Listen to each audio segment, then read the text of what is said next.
اعوذ باللہ من الشیطان الرجیم بسم اللہ الرحمن الرحیم رب اشرح لی صدری ویسر لی امری واحلل عقدۃ من لسانی یفقہوا قولی۔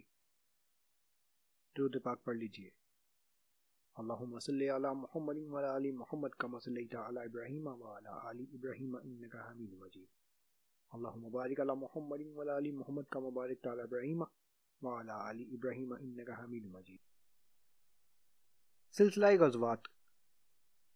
کیا عجیب بات ہے، ارباب سیر مغازی کی داستان جس قدر زیادہ دراز نفسی اور بلند آہنگی سے بیان کرتے ہیں، یورپ اسی قدر اس کو زیادہ شوق سے جی لگا کر سنتا ہے اور چاہتا ہے کہ داستان اور پھیلتی جائے، کیونکہ اس کو اسلام کے جو رستم کا جو مرکہ آراستہ کرنا ہے، اس کے نقش و نگار کے لیے لہو کے چند قطرے نہیں بلکہ چشمہ ہائے خون درکار ہیں۔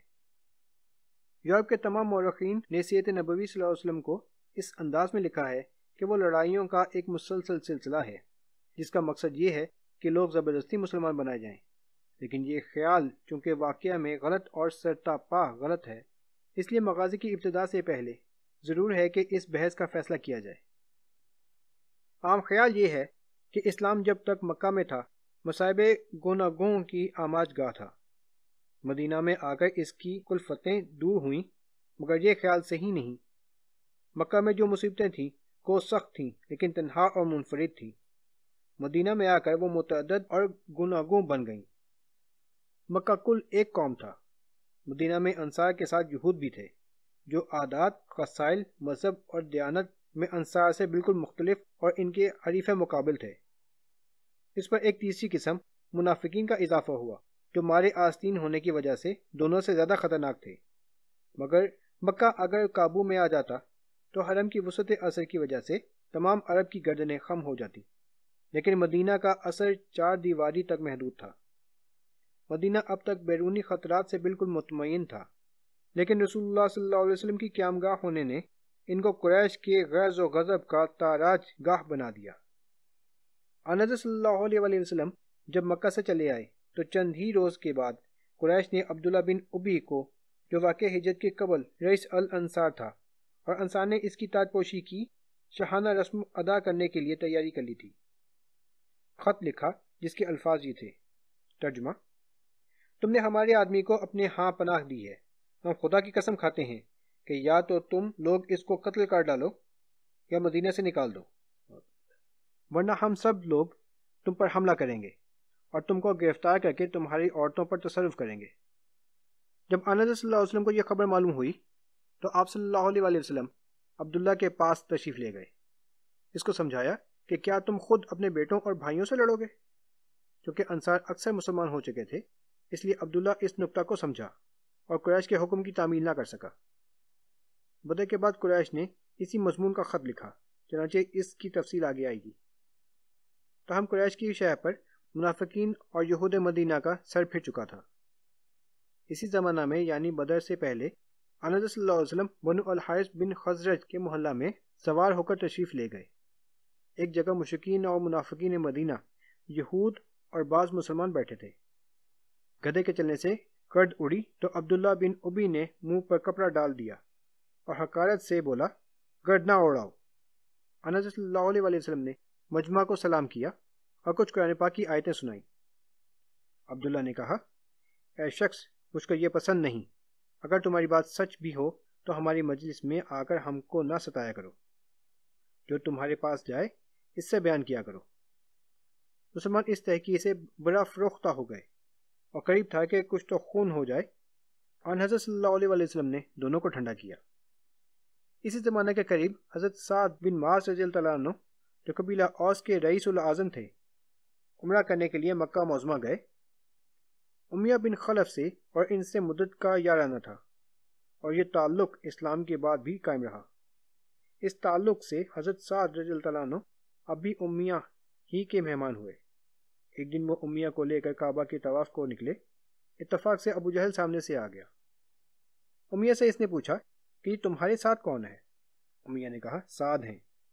ابو جہل نے کہا، تم لوگوں نے صابیوں، کفار، حضرت صلی اللہ علیہ وسلم اور اہل اسلام کو صابی یعنی مرتد کہتے تھے، کو پناہ دی ہے۔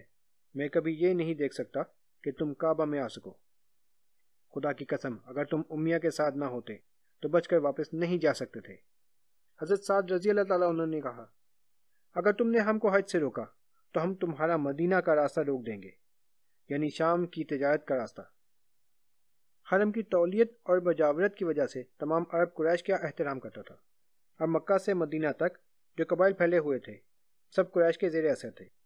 اس بنا پر قریش نے تمام قبائل کو اسلام کا مخالف بنا دیا۔